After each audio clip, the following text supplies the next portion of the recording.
Hello everybody and welcome back to World of Warships Legends. My name is Spartan Elite 43 and tonight we're back in the Adachi and we're on Land of Fire.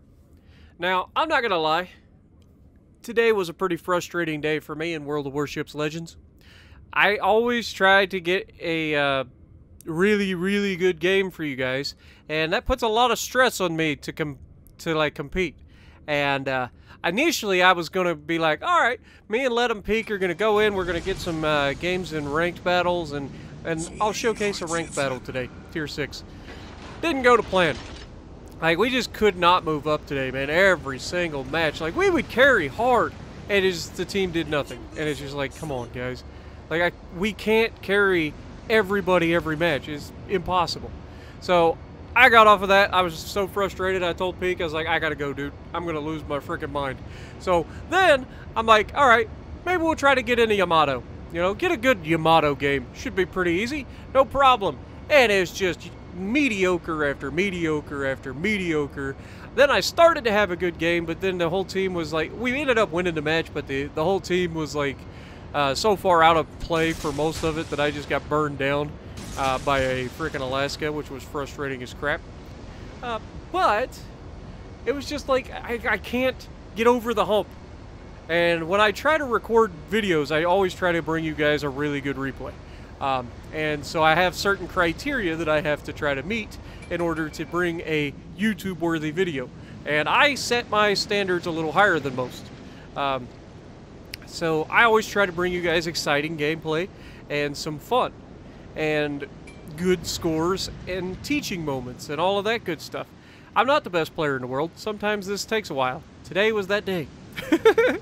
Needless to say, I eventually was just like, you know what, screw it. I'm just going to scumbag it. Like, I can't get over the hump. Surely I can get over the hump in a ship that literally is invisible and can just torp the crap out of everything.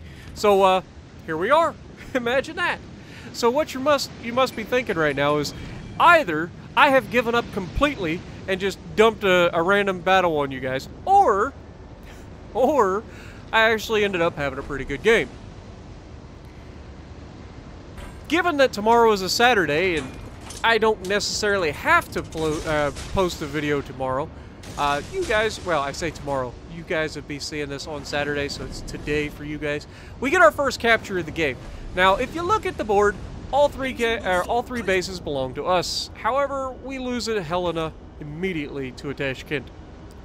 I will never, for the life of me, understand how so many freaking light cruisers and cruisers get themselves killed by freaking torpedoes.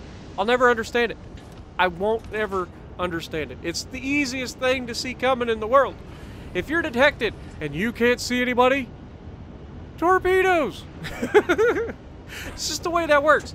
However, this Odin has royally screwed up. He has left himself wide open, and we have got this base cap, so I'm going to sail right on through. Now, as you can see, my next target is looking to be this Colorado. I wasn't sure what this Colorado was going to do, but I do know that this Odin was not expecting me to push up far enough. But I'd already seen that his destroyers had left him.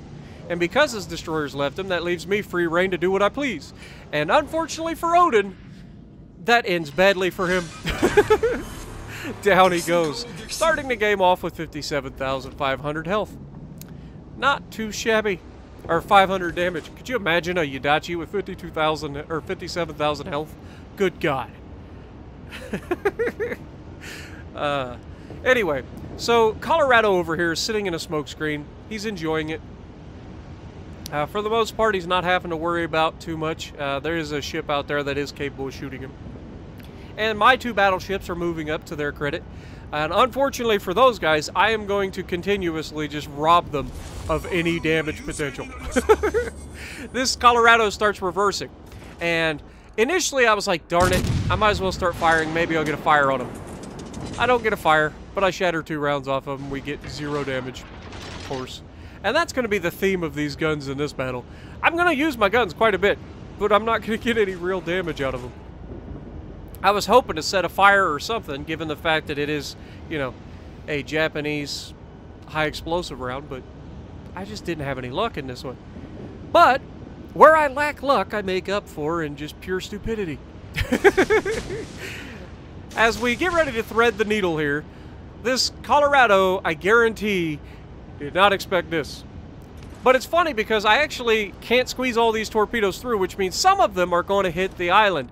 And if he's paying attention, he will hear that or see that and get out of the way. But it's too late. He doesn't make any adjustments to what he's doing, and yep, down he goes. So we get our second kill, and we're up to 86,000 damage. And you're probably thinking, all right, Spartan, we get it. You can torp people now, only when they're stupid. Only when people are just completely tunnel visioned on whatever they're doing, I can sneak up on people and torp people. It's pretty easy to do in a Yadachi, if we're honest. These Screamer torps have an 8-kilometer range with my build, and the fact that I don't get detected until 4.8 kilometers. I think it's actually 4.7. It might be 4.7 now. But I am basically a ninja. And even a dummy like me can play a ninja. That's just the way it works. If you're invisible, it makes the game a lot easier. It's just, that's the way it works. And the fact that these torps are so fast means if you're not expecting them, the window of opportunity for you to get out of the way is very, very small. Now, Tashkent was briefly spotted there for a moment. And they managed to hit him and reset the cap. Now, for a moment here, I have a little bit of indecisiveness. And that is, for a moment, for a brief moment, I'm like, I should go intercept the Tashkent. But then I was like, no, because Tashkent's a gunboat and he'll murder my face. I better get into the center. I can't count on my teammates to hit him again when I spot them. So they're going in to defend the base. I'm going in to take the next cap. It's a domination match. I'm a destroyer. My #1 priority is to take bases. Right? I say it all the time. And who would I be if I don't follow my own advice, you know? So I don't just tell you guys this for the fun of it, but sometimes you've got to forego the potential. And as much as I would love to get that Tashkent off the board, there are much better destroyers out there that maybe I would potentially try to get spotted so that my team could help kill them. But Tashkent, not really that big of a priority. He's limited in what he can do, and he's very easy to spot for pretty much anything. So that's why I decided at the end of the day not to go for the Tashkent and to try to capture this base first.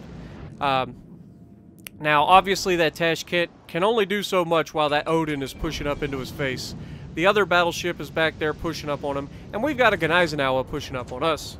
So we don't want to do anything stupid. We know our detection range, so we're pretty much guaranteed that we're fine.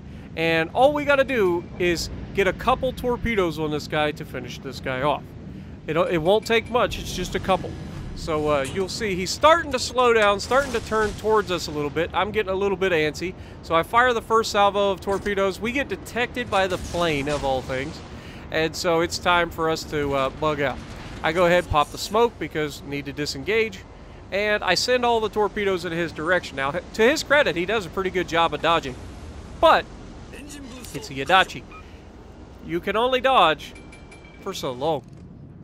We catch him with one torpedo, and he's flooding, but he's going to end up getting his damage con back just in time to put out the flooding and save his life. And here's again one of those times where I'm hitting his superstructure, hoping to set a fire, hoping to do enough damage, and we are just not getting lucky at all. He manages to get his heal, and he's getting some health back, which is not preferable. But you can see I'm not doing anything. I'm just breaking secondary armors. So I go ahead, switch over to my armor piercing, hoping that I can finish him off here. And the moment I get shots, wait for it, we do a little bit of damage, but not a whole lot. Get 2 overpins on a superstructure, but he goes broadside to our Colorado and he gets finished off. So now we've got 2 caps to their 1. We've got a huge advantage in ships, being 2 battleship advantage, and we got a battleship advantage, and we also have 2 destroyers to their 1. So the fact that they only have cruisers left, and we know the direction that all the cruisers are in, we can push over there and keep them spotted. Now, our battleships over there are still trying to fight that Tashkent. There's one guy, I'm assuming it's the Odin, still over there trying to fight off that Tashkent. And to his credit, I mean, I don't think he dies. If I remember correctly, I don't think that he actually dies back there. So either the Tashkent is just absolutely horrendous at torping things, or the Odin is just really good at dodging. But York here makes a critical error. He's going to turn himself right to the island. I knew he wasn't going to be able to get around, so I just go ahead and throw the torps in a pretty decent spread right in front of the island. And as he runs aground, he starts backing up, and it's just too late. We would have hit him regardless, but as soon as he backed up, he was pretty much toast. Because we would have hit him with 4 of them at that point, and we only needed 2. So down he goes, giving us 136,000 health, or thunder. Good God, it's not health, Spartan. It's damage. Learn to speak. So, yeah. 136,000 damage. We've got 10 torpedo hits. We've got 20 main battery hits. And we're not done here, guys. We may have 2 caps, but I want another. I want to see how much XP I can get in this match. And a good way to get XP is capturing bases. Especially if it's solo captures. So, that's what I'm going to do. I'm going to get up in here and try to capture the base. Now, I go ahead and fire the guns over top of the mountain here, because I'm fairly confident I can hit them relatively decent. And that'll just be extra damage, and I was in no danger of being spotted, so it's a win-win. We get 2 hits, we get a little bit of damage there, taking us up to 137,000 damage. And now we are going to try to capture the base. Now, the bad thing about the Adachi is, because of the fact that its torps are so short range, because I use the Screamer torps, I can't torp the Miyoko as he's running away. I can't. It's impossible. There's no way. I'd have to get so freaking close to him to torp him that it's insane. So what I'm going to do is I'm just going to sit here, capture the base, and as soon as we get a chance to get this base captured, then I'm going to start firing my guns and trying to deal damage that way. And you'll see what I mean when I say that I just have no RNG whatsoever in this match. Just none. See, here I really, really wanted to, but I looked out. I've got 20 seconds left on the cap. If he sees me, he's going to be able to reset me. I can't let him do that. So we're just wait it out. No rush. We've got the win in the bag. It's absolutely no problem, right? So why rush it? Now, unfortunately, Odin does actually go down here to the Tashkent. Finally, the Tashkent was able to take him down, which is unfortunate, but at the same time inconsequential to the greater scheme of things. Because that Odin held that guy for so long, he hasn't captured any bases. There's only 2.5 minutes left, and we have all 3 bases with a 600-point advantage. Now, you can see I'm just kind of seeing what I want to do here. And I know I can't torp him. I was just kind of checking to see if he was actually turning, which he was. So you can see I'm trying to lead the shots relatively well. I want to hit his superstructure, maybe his deck armor, but it's freaking impossible for me to get decent hits on the Miyoko at this range. It just is. I get hits on him, but I can't get any damage out of it, and I can't get any fires. I'm just not getting any luck. Just the occasional 300 damage pops up here and there. We're going to nickel and dime him as long as we can, but inevitably, it's just going to come down to he's getting frustrated trying to shoot me back, which is hilarious because at this range, it's like you got all day to dodge it around.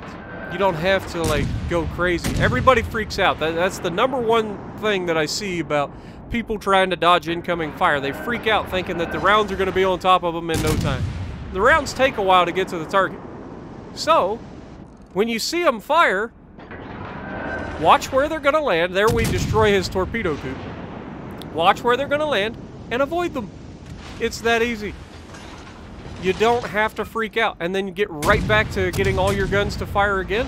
And you can see he's trying to get away from me. We've taken out his torpedo tubes. That's the #1 thing that Miyoko has against our team. And now we're up to 140,000 damage. So you can see we are starting to get a little bit of damage here as we're getting some nice hits on the back of his ship. And unfortunately, he's going to get behind the island. But the game is pretty much over at this point. We have 141,000 damage, 582. Not bad. 10 torpedo hits, lots of main battery hits for Yadachi. You don't see a Yadachi firing their guns that often, but a pretty solid game with 3,400 base XP. So it just goes to show you, sometimes it pays to follow the objective. So if you like what I'm doing, punch the like button, leave a comment below, subscribe to the channel if you haven't already, and as always, I will see you in the next video.